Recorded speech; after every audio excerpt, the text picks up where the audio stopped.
All right, so we're gonna pay attention to the dog fight position, okay, which is when I come up from half guard, I have one of his, lift your ankle, one of his legs trapped, and I have a tight waist, and he has a whizzer, okay?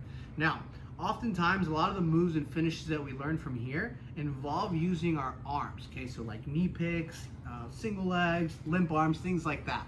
But every now and then you run into an opponent who has tremendous whizzer pressure, and you just feel like you can't get your hands going. Whenever this happens, I'm gonna learn to use my lower body. Okay, so what I wanna do from here, as Abdul puts tons of pressure, I wanna move my head and place both my hands on the floor. So when he tries to put pressure, it's challenging. Now my whole thing is to use my leg that's on his ankle and start to rotate his ankle away from his knee.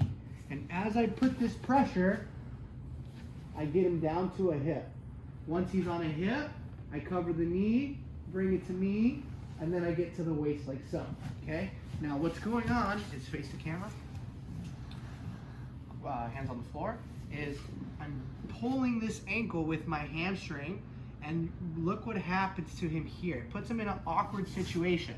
As long as I keep circling, eventually he either gets a hip to the floor or he's forced to let go of the whizzer. Okay, so again, I got to this dogfight situation. I feel he's doing a good job with the whizzer, so I put both hands on the floor to keep my base up.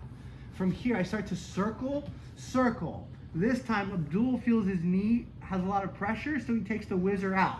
If that ever happens, we go ear to back and we start attacking turtle. Now, most people won't do that. They're gonna try to hang on as long as deer possible, and I just keep circling till the hip gets to the floor. Now from there, I go knee, hip. Once I get to the hips, I suck them in, and I start to go into all of our body lock passes from here.